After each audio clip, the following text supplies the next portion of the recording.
Park Tae-sun had been a cargo pilot for 6 years, and in all that time, nothing exciting had ever happened to him. He liked it that way.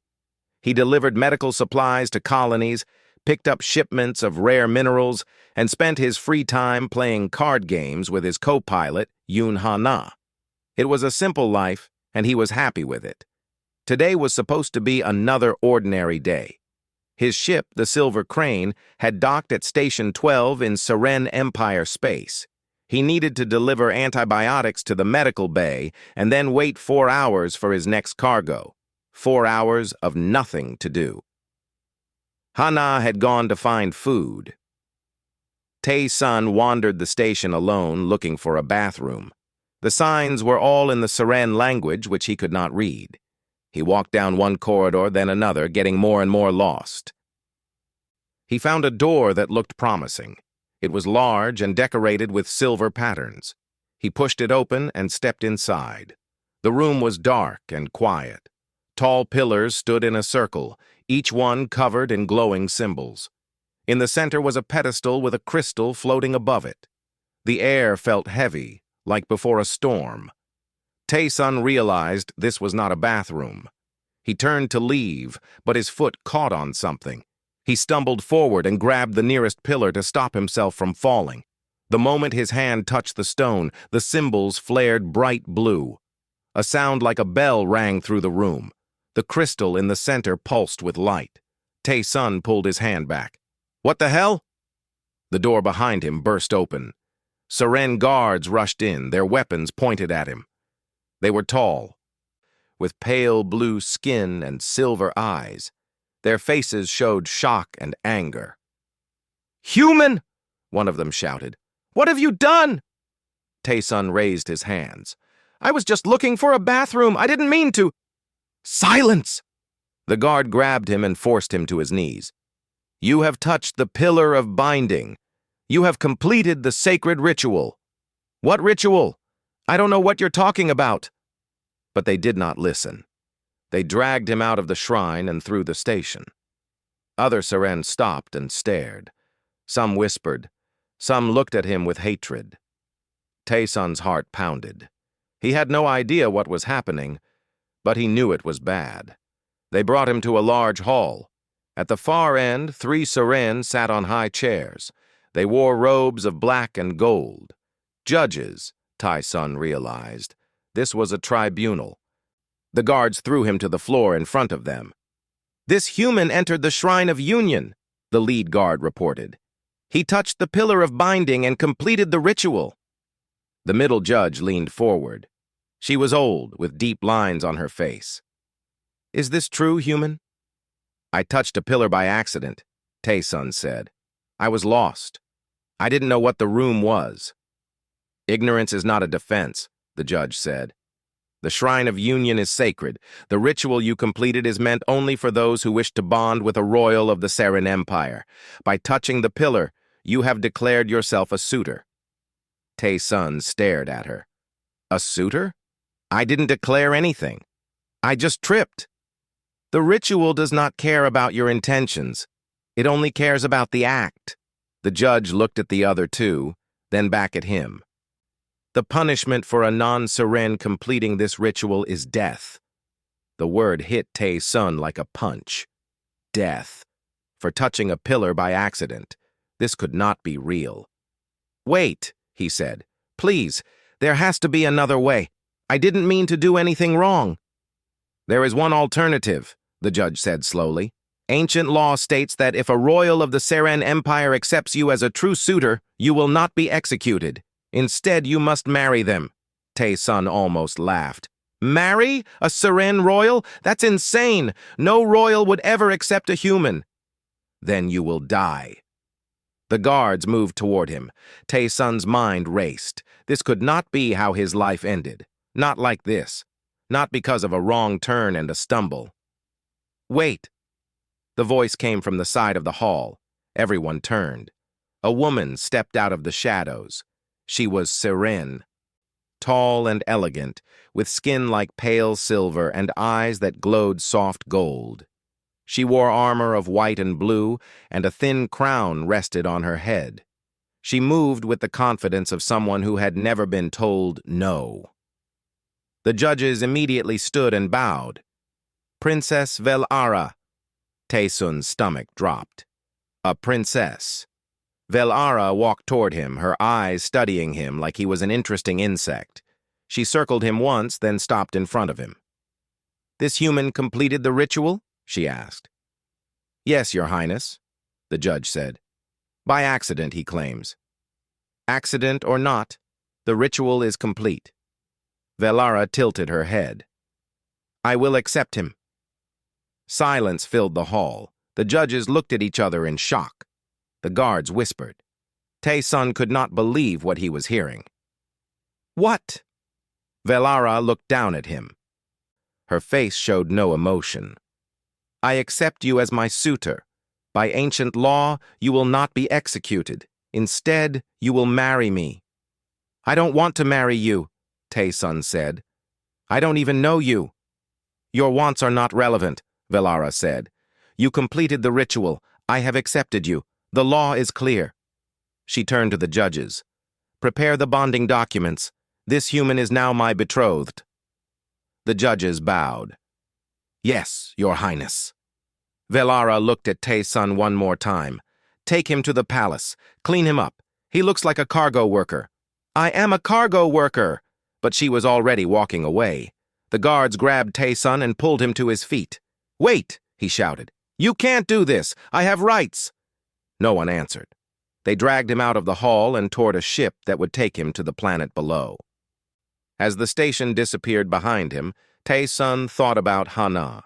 She would be looking for him. She would have no idea what happened, and he had no idea what would happen next.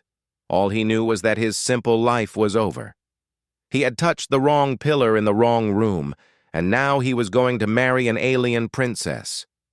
This was not how he thought his day would go. The palace was the largest building Taesun had ever seen. It rose from the ground like a mountain of white stone and glass. Towers reached toward the sky. Gardens spread in every direction, filled with flowers he did not recognize. Guards led him through halls of polished marble. Servants stopped and stared as he passed. Their faces showed confusion and disgust. A human in the royal palace. It was clear they had never seen such a thing. They brought him to a room and told him to wait. The room was beautiful with soft furniture and large windows that looked out over the city, but it felt like a prison. Taesun sat on a chair and put his head in his hands. How had this happened? One wrong door, one stumble, and now his entire life had changed. The door opened. He looked up. Princess Velara walked in. She had removed her armor and now wore a simple dress of silver and white. Without the crown, she looked younger, but her eyes were still cold. She closed the door behind her. "We need to talk." "Yeah, we do," Taesun said. He stood up. "What is going on? Why did you accept me? You don't even know me." "Sit down." "I don't want to sit down. I want answers." Velara's eyes narrowed. For a moment, Taesun thought she might call the guards. But then she took a breath and her face became calm again. "Fine. Stand if you wish." She walked to the window and looked out at the city. "I saved your life. You should be grateful." "Grateful? You trapped me in a marriage I never asked for. The alternative was death. Would you have preferred that?" Taesun opened his mouth, then closed it. She had a point. Velara turned to face him. "Let me explain my situation. I am the heir to the Sarin Empire. When my father dies, I will become empress. But there are those who do not want this." "Why not?" "Because I am not easily controlled." Her voice was hard. "There is a noble named Lord Kethan. He has wanted to marry me for years. If he becomes my husband, he will have power over the throne. He has been pressuring my father to arrange the marriage." "So you're using me to avoid marrying him," Taesun said. "Yes." At least she was honest. Taesun laughed bitterly. "Great. So I'm a tool." "You are alive," Velara said. That is more than you would be if I had not stepped forward. And what happens now? We actually get married? I become some kind of alien prince? You will play the role of my betrothed. You will live in the palace, attend events with me, and act as if this is real. Velara stepped closer to him. Do this for 1 year. After that, I will have secured my position. I will arrange for the marriage to be dissolved, and you will be free to return to Earth with payment for your trouble. 1 year, Tae-sun repeated. 1 year. You will have comfortable rooms, good food, and anything you need. All you have to do is pretend. Tae-sun thought about it. 1 year was a long time. But what choice did he have? If he refused, the death sentence would return. He would never see Hana again. He would never see Earth again. What about my co-pilot? He asked. Yun Hana. She was with me on the station. She has been detained.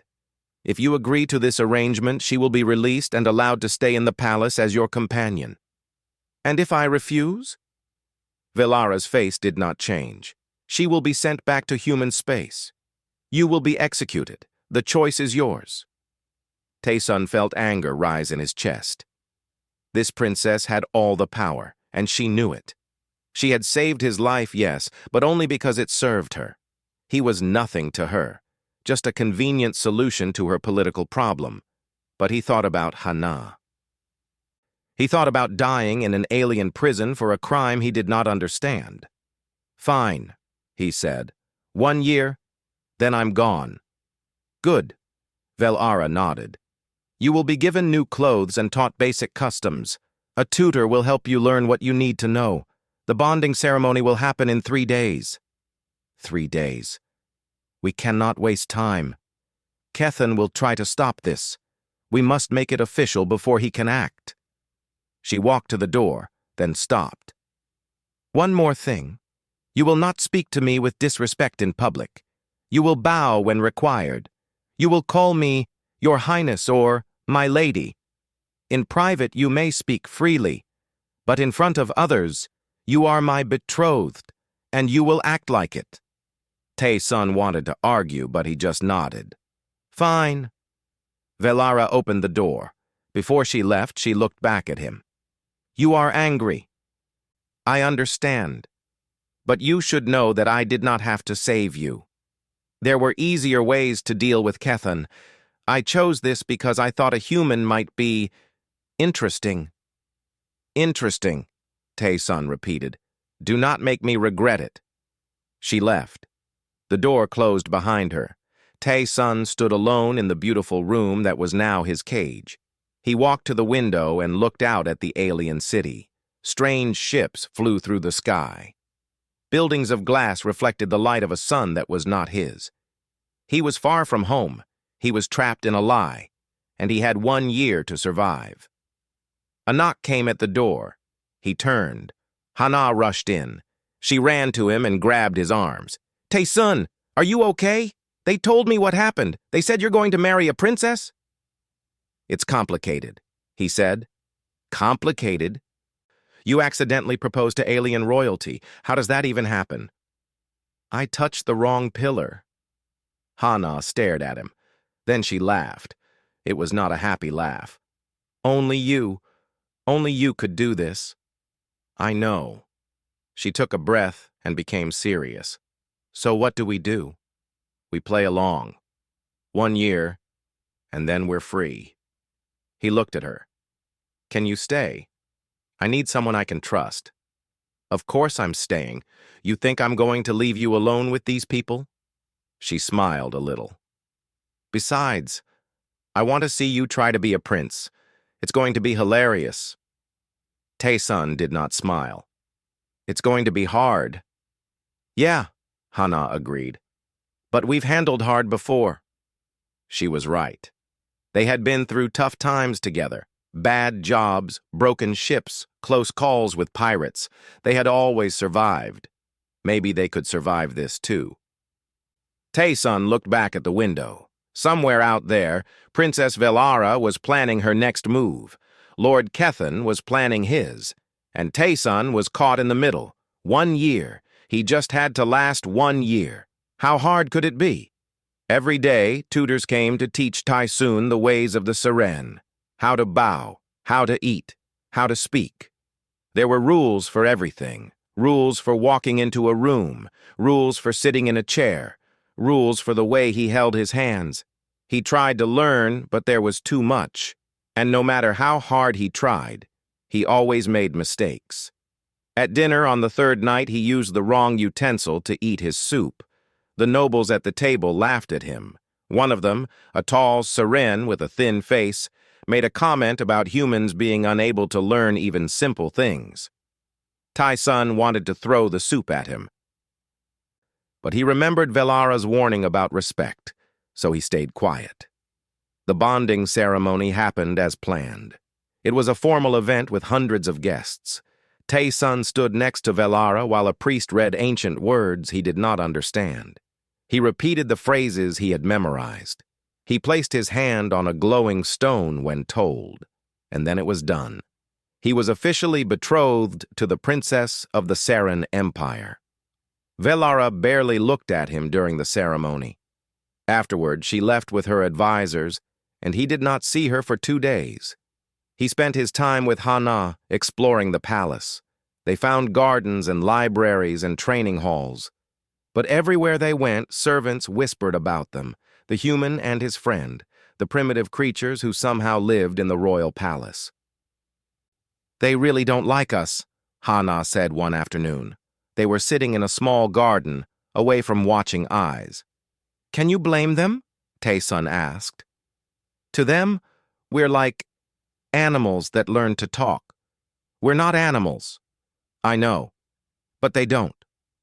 On the 5th day, Tyson was summoned to a formal gathering. Nobles from across the empire had come to meet the princess's new betrothed. He had to stand in a receiving line and greet each one. Most of them treated him with cold politeness. They bowed the minimum amount required. They said the formal words without meaning them. Then Lord Kethan arrived. Tyson recognized him immediately.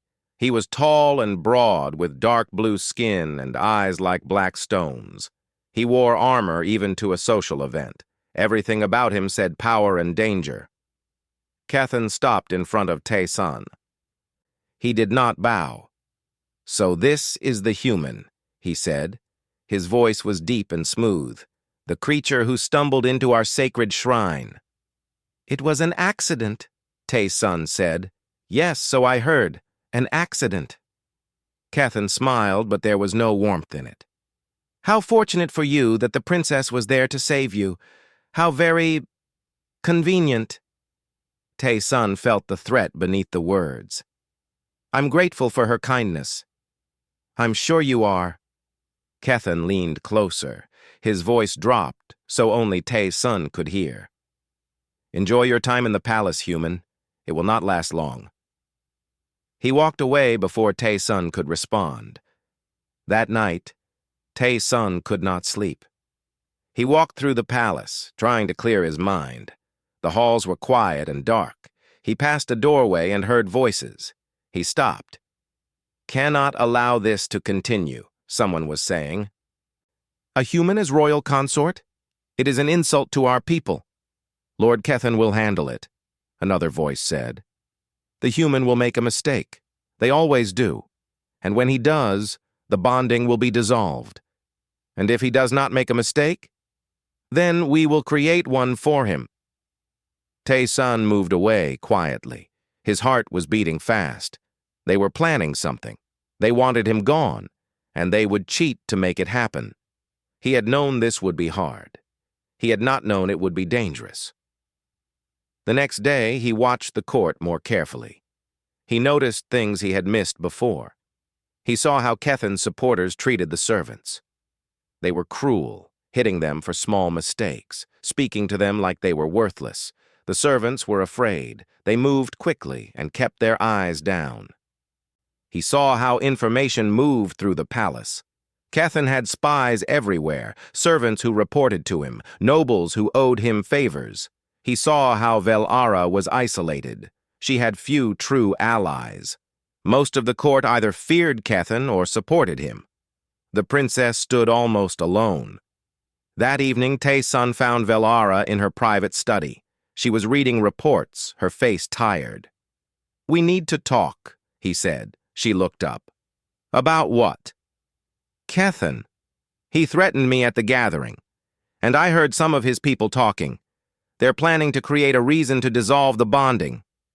Velara set down her papers. "I expected this." "You expected it? And you didn't warn me?" "I warned you that this would be difficult. Did you think it would be a peaceful year of pretending?" Tae-sun stepped closer. "I think you should have told me exactly what I was walking into. You said you needed a husband to block Kethan. You didn't say he would be actively trying to destroy me. Would you have refused if I had told you?" "I didn't have a choice then. I don't have a choice now." Tae-sun's voice was hard. "But I deserve to know what's happening. If we're going to survive this year, we need to work together. You can't keep me in the dark." Velara studied him. For a long moment, she said nothing. Then she nodded slowly. "You are right. I should have been more open with you." It was not an apology, but it was close. "Tell me about Kethan," Tae-sun said. "Everything. His allies, his plans, his weaknesses. If I'm going to be a target, I need to understand the battlefield." Velara almost smiled. "You think like a soldier. I think like someone who wants to stay alive." She gestured to a chair. "Sit. This will take time." Tae-sun sat, and Velara began to talk. She told him about Kethan's family, old nobility who believed they should rule. She told him about his network of loyal supporters. She told him about his ambition and his ruthlessness. Tae-sun listened and remembered everything. When she finished, he said, "He's dangerous, but he's not unstoppable." "What makes you say that?" "He relies on fear. People follow him because they're afraid, not because they're loyal. Fear is powerful, but it has limits. Push too hard, and people start to push back." Velara looked at him with something like interest. "You see clearly for a cargo pilot."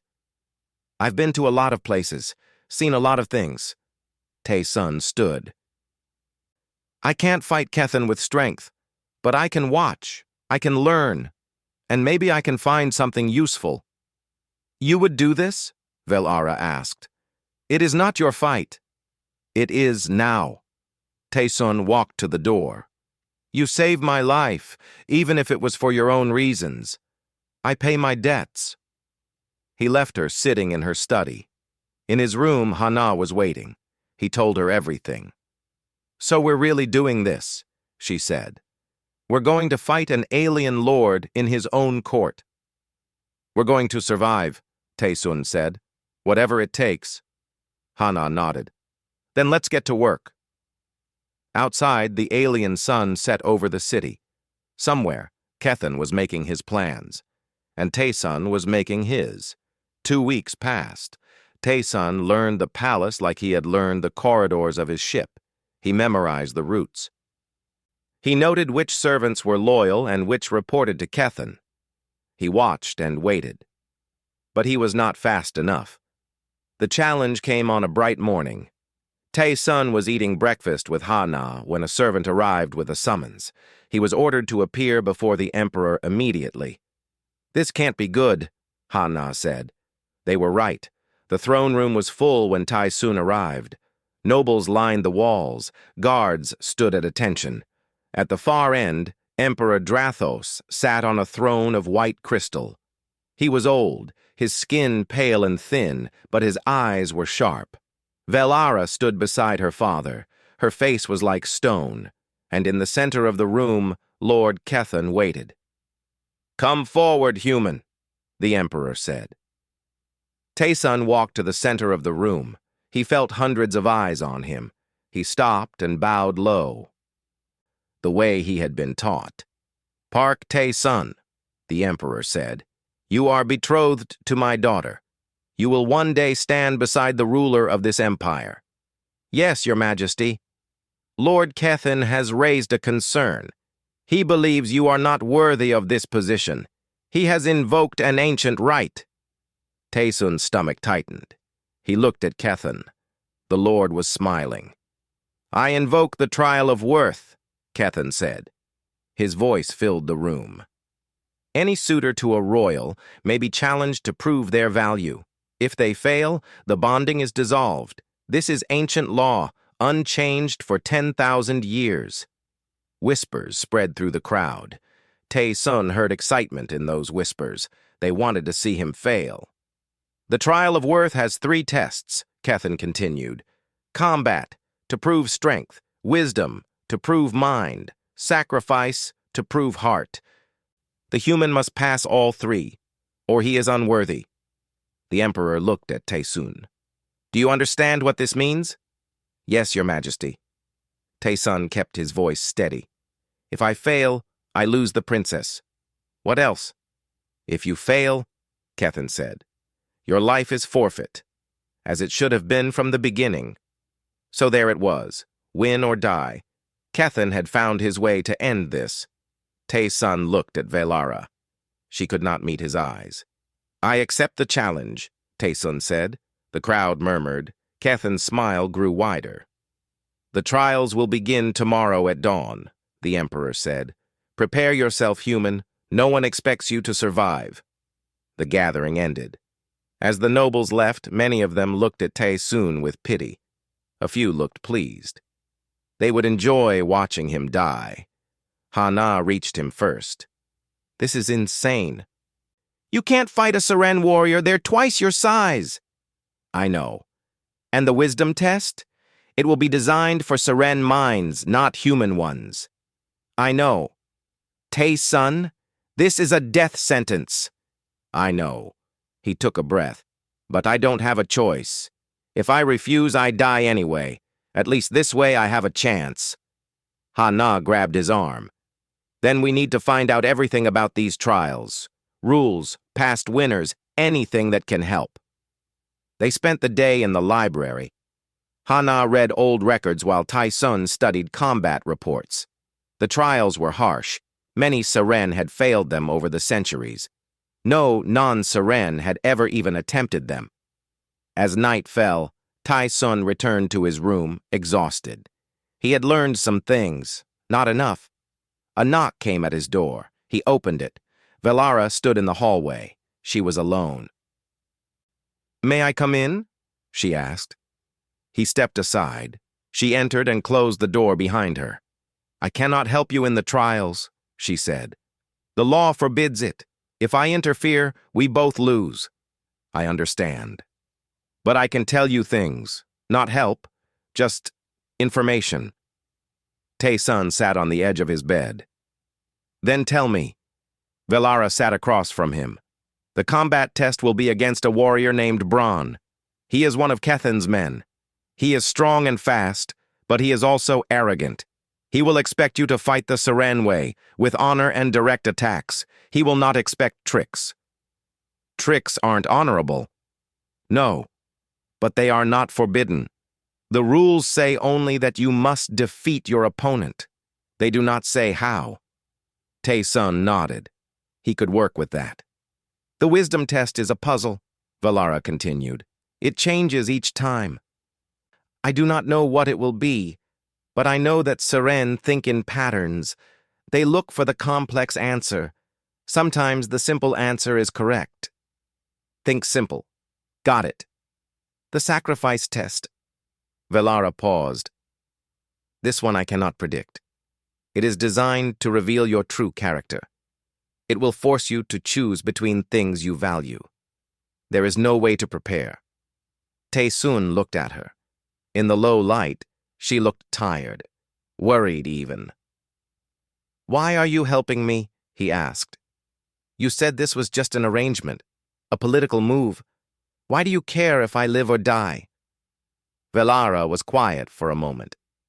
I told you that I chose you because I thought a human might be interesting. And I was right. She looked at him directly. You are not what I expected. You watch. You learn. You do not complain, even when you have every right to. You have shown more dignity in 2 weeks than most nobles show in their entire lives.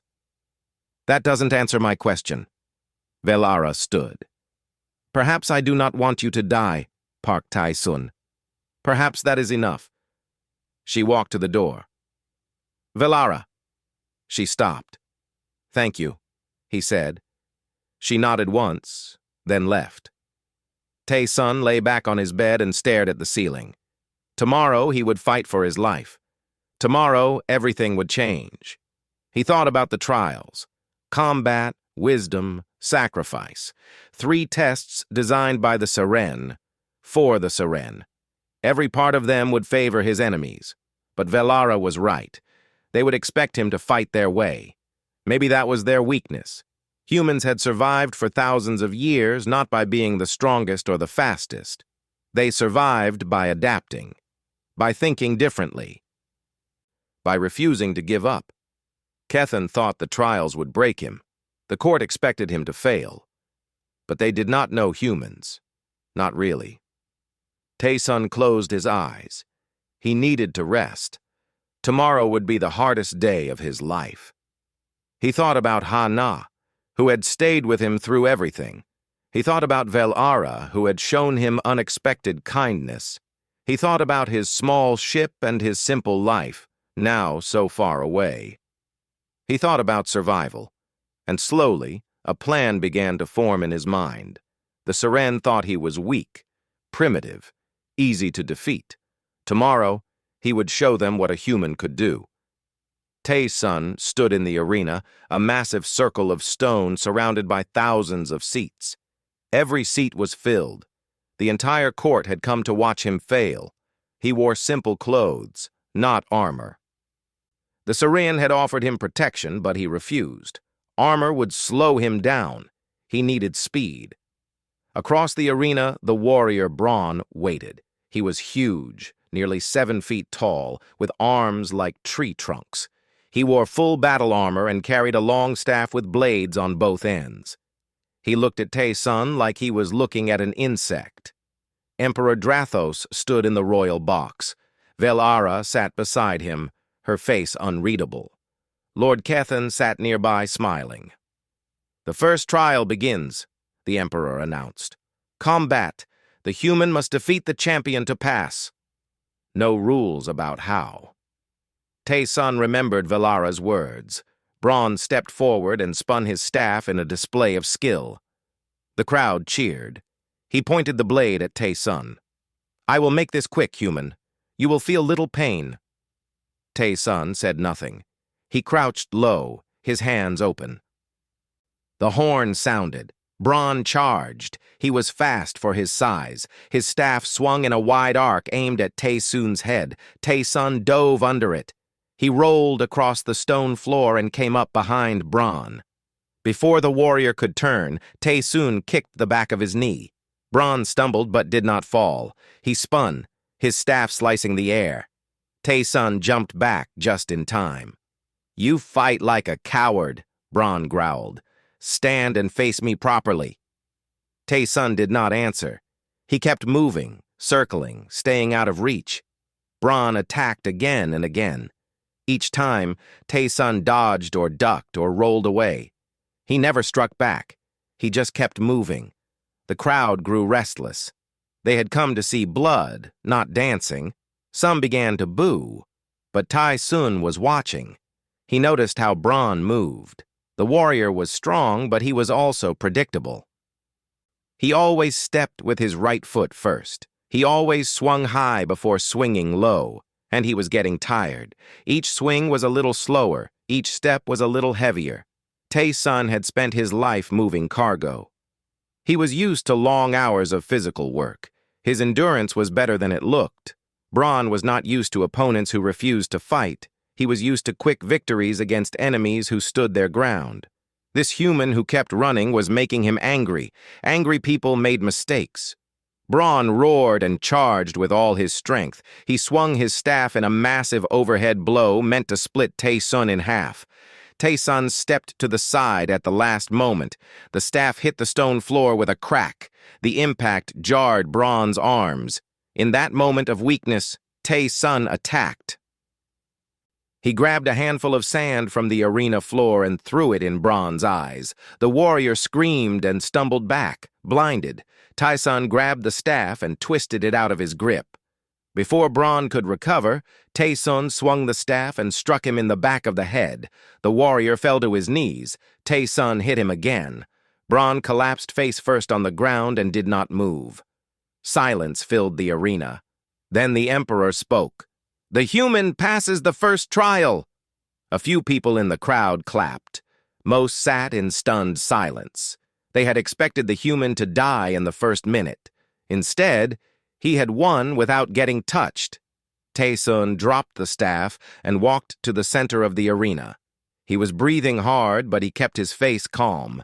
He would not show weakness. He looked up at the royal box. Velara's face was still unreadable, but he thought he saw something in her eyes. Surprise, maybe, or respect. The second trial began immediately. Servants brought out a large box made of metal and crystal. Inside, gears and wheels turned in complex patterns. It was a puzzle, the Emperor explained. Tae-sun must solve it before the sand timer ran out. Tae-sun studied the box. It was beautiful and complicated. Symbols were carved into the sides.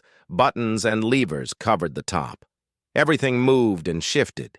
A siren would see the patterns. They would calculate the sequences and figure out the correct moves. Tae-sun was not a siren. He walked around the box, looking at it from every angle. The crowd watched in silence. The sand was falling. "Think simple," Velara had said. Tae-sun stopped. He looked at the box again. It was complicated, beautiful, impressive.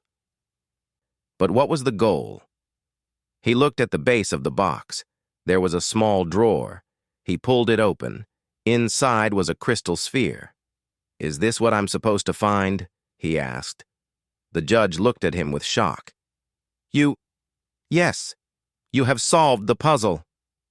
"I didn't solve it. I just opened the drawer. The goal was to obtain the sphere. You have obtained it.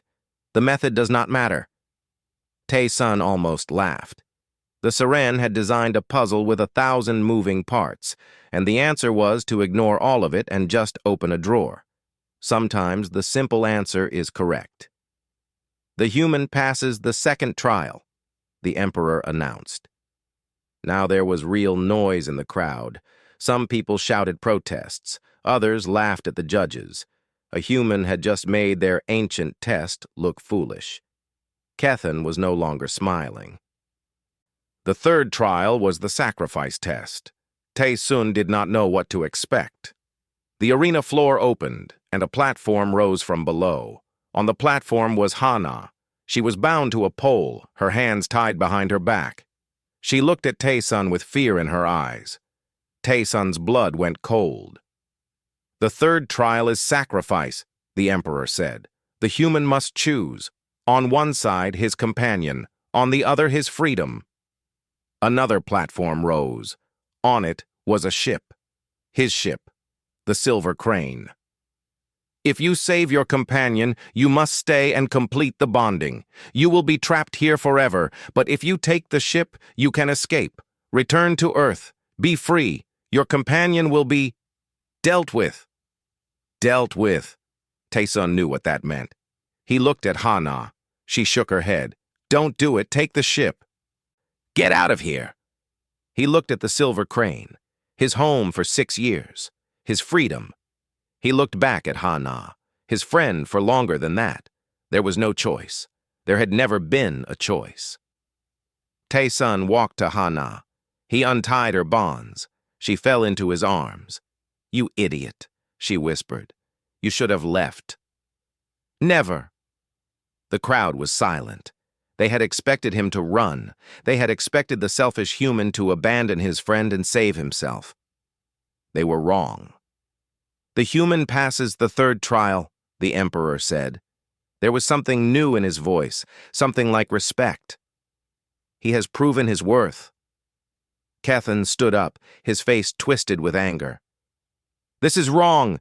He cheated in the combat. He did not truly solve the puzzle. This trial proves nothing." He passed, Velara said. She stood and faced Kethan. He passed all 3 trials.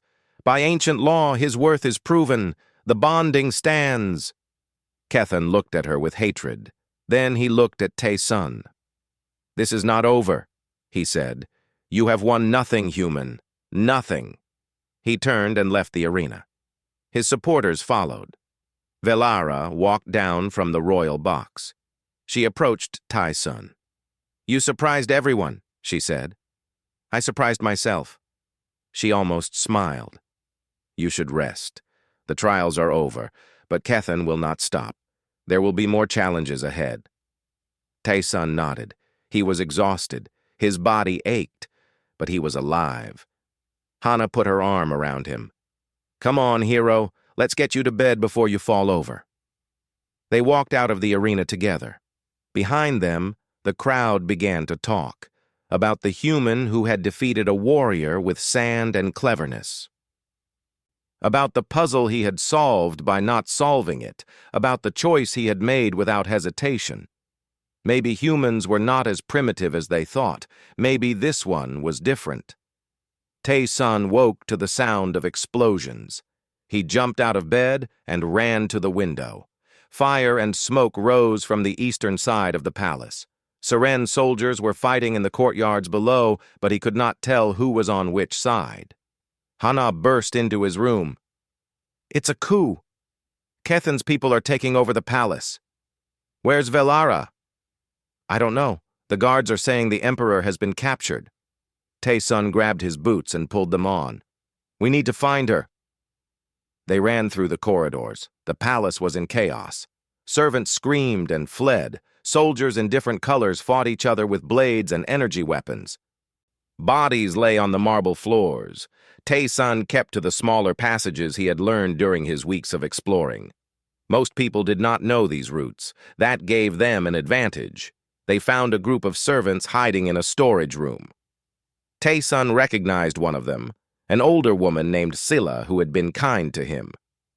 Where is the princess? He asked. She was in her study when the attack began, Scylla said. Her voice shook. Lord Kethan's soldiers went there first. They wanted to capture her. Did they? I do not know. The loyal guards were trying to protect her, but there were so many enemies. Tae-sun looked at Hana.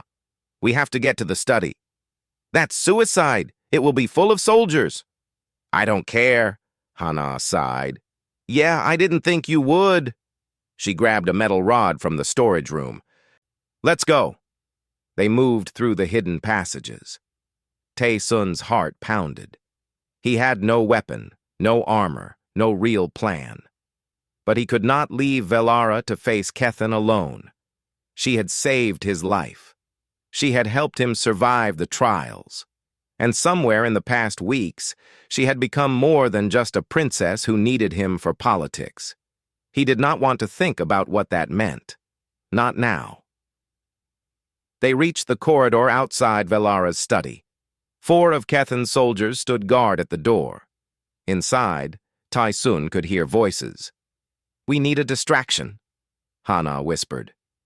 Tae-sun thought quickly. He remembered the layout of this part of the palace.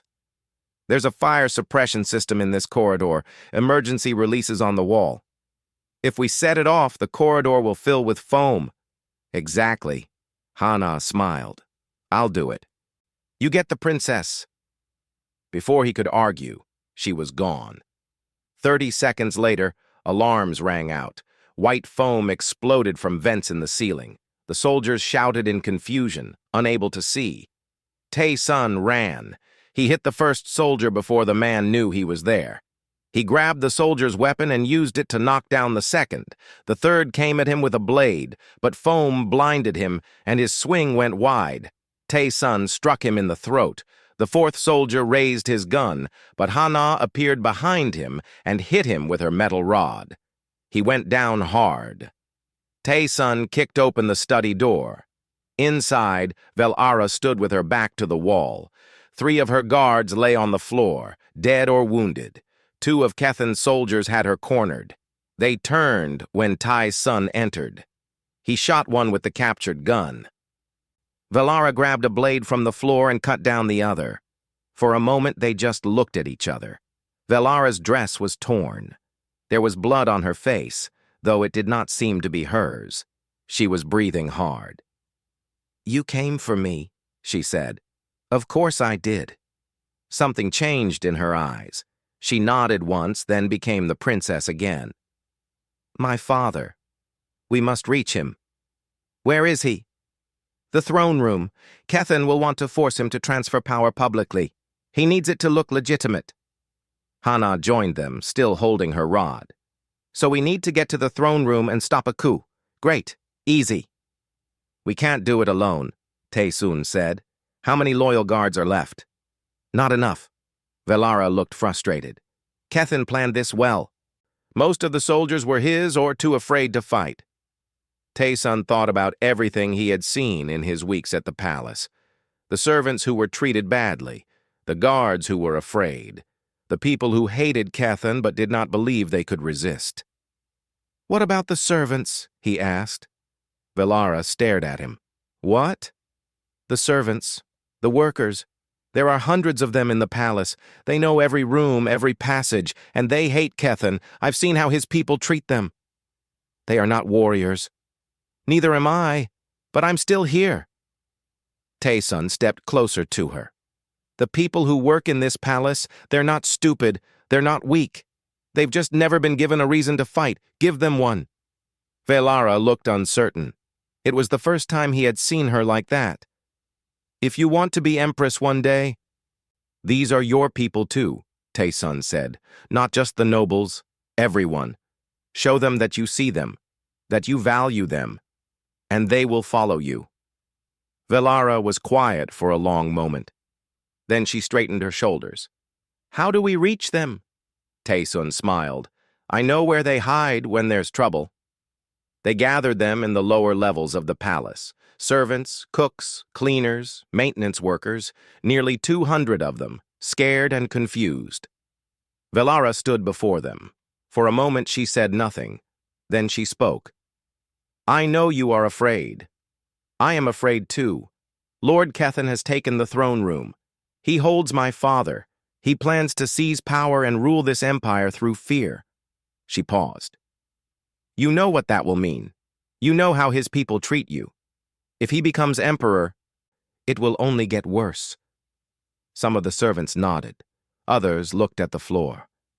"I am not asking you to be soldiers. I am asking you to help me take back my home. Our home.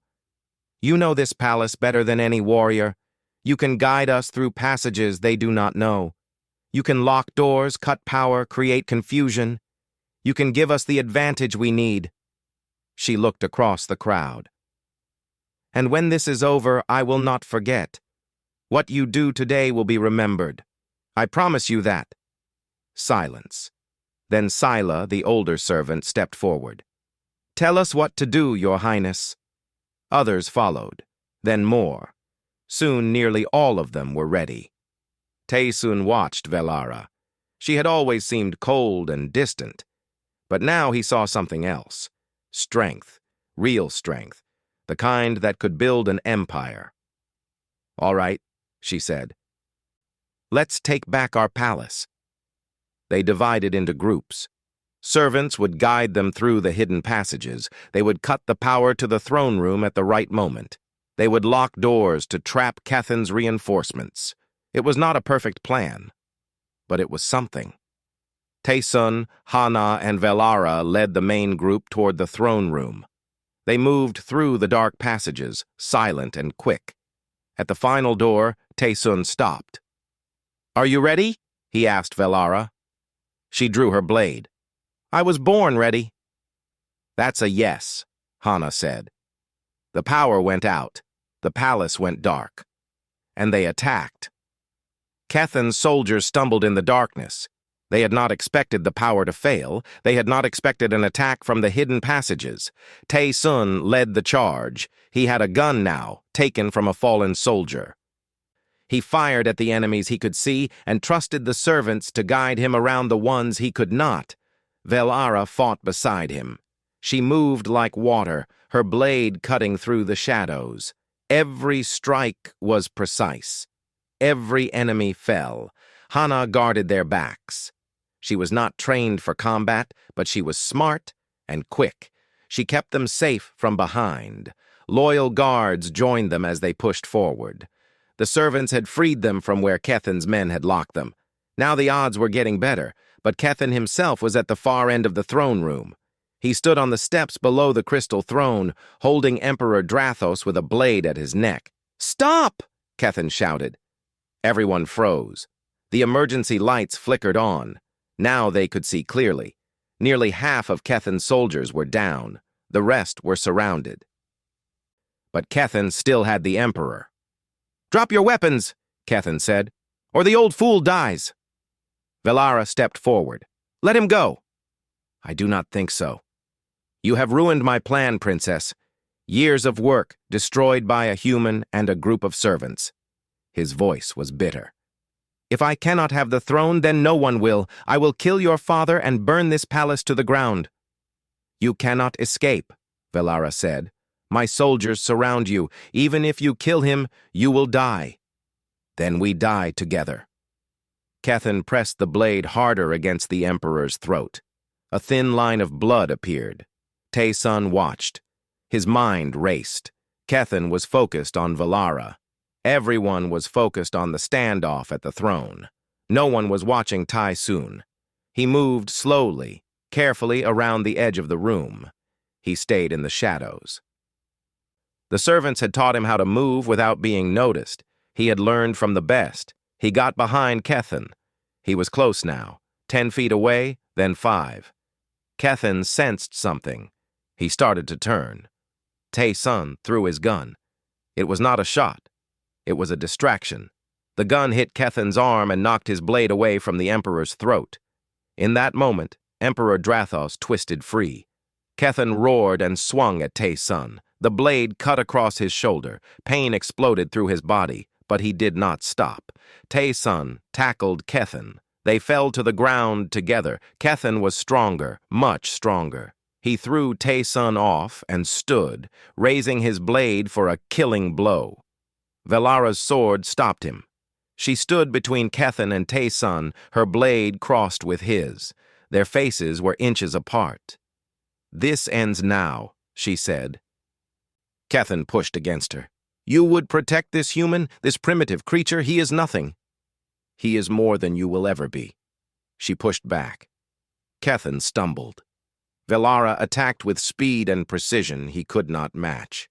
Her blade cut his arm, his leg, his chest. He fell to his knees. She put her sword to his throat. "Yield," she said. Kethin looked up at her with hatred, but he had lost. He knew it. "I yield," he said. Guards rushed forward and took him away. It was over. Tae-sun sat on the floor, holding his wounded shoulder. Blood seeped through his fingers. Hana was beside him immediately, pressing cloth to the wound. "You idiot," she said. "You beautiful idiot." Velara knelt in front of him. Her face was different now, softer. "You saved my father," she said. "You saved me." "I told you I pay my debts." She touched his face. "You are hurt." "I'll live." Emperor Drathos approached them. He looked at Tae-sun for a long moment. "Human," he said, "you have done a great thing tonight. You have saved my life and my empire. Ask for anything and it will be yours." Tae-sun looked at the Emperor. Then he looked at Velara. "Anything?" he asked. "Anything." Tae-sun thought about the silver crane, about Earth, about the simple life he had left behind. Then he thought about the past weeks, fighting beside Velara, learning her strength, seeing her true self, the way she looked at him now with hope and fear in her eyes. He had come here by accident. He had stayed because he had no choice. But now he had a choice, and he knew what he wanted. "I want to stay," he said. Velara's breath caught. "What?" "I want to stay. Not because of law or obligation, because I choose to." He looked at her. "If you'll have me." For the first time since he had met her, Velara smiled. A real smile, warm and open. "Yes," she said, "I will have you." The Emperor nodded slowly. "Then the bonding will continue. But it will be a true union, not a political arrangement. You will stand beside my daughter as an equal." "I understand." "Do you also understand that you will become part of this empire? You will have responsibilities, duties. It will not be a simple life." Tae-sun laughed a little. "My life stopped being simple the day I touched that pillar. I'm okay with that." The Emperor almost smiled. "Very well. Welcome to the family, Park Tae-sun." Over the next few days, the palace returned to normal. Kethan was imprisoned to await trial. His supporters were arrested or fled. The servants who had helped in the battle were honored publicly. Velara kept her promise. They would not be forgotten. The wedding happened 1 week later. It was smaller than planned, given everything that had happened. But it was real. Tae-sun stood at the altar in clothes that felt strange but no longer uncomfortable. Velara walked toward him in white and silver, more beautiful than anything he had ever seen. When they exchanged vows, they meant them. Hana stood in the front row, crying and smiling at the same time. Afterward, there was a celebration. Food and music and dancing. Nobles who had once looked down on Tae-sun now bowed to him with respect. It was strange, but he was getting used to strange. Late in the evening, he and Velara stood on a balcony, looking out at the city. The stars were different here, but they were still beautiful. "Are you happy?" Velara asked. Tae-sun thought about it. He had lost his ship, his old life, everything he knew. He had almost died multiple times. He was now married to an alien princess and would one day help rule an empire. But he had found something too. Purpose, belonging, love, maybe. "Yeah," he said. "I think I am." Velara leaned against him. "I am glad you touched that pillar. Worst accident of my life. Best thing that ever happened to me." She laughed. It was a good sound. Behind them, Hana appeared. "Hey, you two. They're asking for the prince and princess. Something about a traditional dance?" Tae-sun sighed. "More traditions. You'll get used to it." Velara took his hand. "Come, let me teach you." They walked back into the celebration together. The future was uncertain. There would be challenges ahead, problems to solve, enemies to face. But they would face them together. And that was enough.